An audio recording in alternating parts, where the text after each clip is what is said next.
Γεια σας. Με λένε John Paul Flintoff.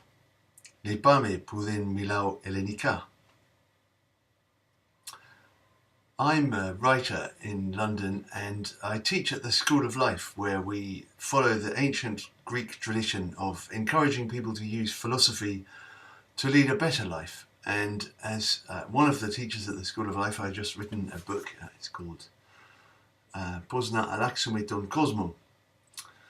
And I'm very happy and very grateful to be asked by the Duca School to talk at this conference about parenting in the 21st century. I'm going to try to talk about how to change the world and why it's important that we all try to do that.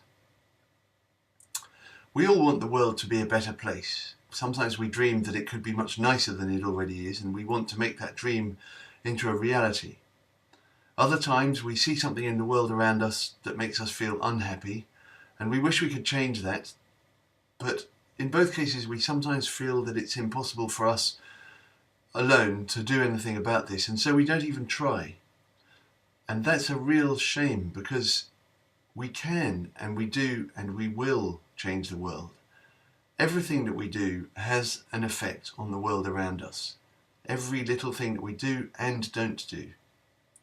For a long time we thought that the world was made by great men. People like Julius Caesar or Christopher Columbus. They made history, not us.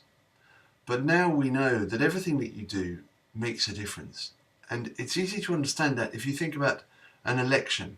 You can vote for this party, or you vote for this party, or you vote for none of them because you don't like any of them. But we all agree that whatever you do has an effect on the final result. Well, it's the same in life generally. When you see it that way, you stop complaining about the status quo and you see that you have a choice. Let me give you a better way to think about the status quo. Imagine it's a powerful king on the stage. What does that powerful king look like? It's not the big crown or the golden robes. It's the other people on stage, flat on their face in front of him. If one of them gets up and turns their back on that king and does something better, telling jokes, playing the trumpet, smoking a cigarette, then the same king, without doing anything differently, looks less powerful. So the power comes from the people over whom it is exercised. And it's really important for us as parents to remember this, because the way that we look at the world will affect the way our children look at the world. If we think we can't do anything, they will think the same thing. So remember that if you don't like the way something is, you must get off your face and do something about it. If you see your child not doing that, try to encourage them. If you see your parent not doing that, try to encourage them. Remember, every little thing makes a significant difference. You can walk down the street smiling, and it will make other people around you smile. If you walk down the street looking angry or sad, that will have an effect too. So I'm not here to tell you exactly what you need to do. You need to think about the things that matter most to you, and you need to discuss that with someone. Whether they're things that you really dream can become reality, or things that you're worried about that you want to change. You discuss them with people, and then you think about how you can make a difference. Political theorists say there are really three main ways in which we can change things. We can get it right, we can get it wrong, but these are the three main ways. You can draw attention to an issue, make people understand it and understand how important it is.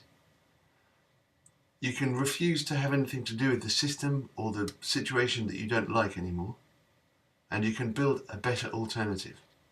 Those are the three ways. You need to decide what matters to you. And one way to think of that is to ask yourself this question. If you have a pen, feel free to write it down. What would you do if you knew you couldn't fail? As if success was magically guaranteed. And once you've done that, you may come up with an idea that's so magnificent you don't know how to begin. So you need to break it down into small steps. And remember that nobody did anything in all of human history except one small step after another. So what would be your first step? Another way to think of that is to ask yourself this question. What can you do in the next 24 hours? Because if you can't do anything in the next 24 hours, what makes you think you ever will? Thank you.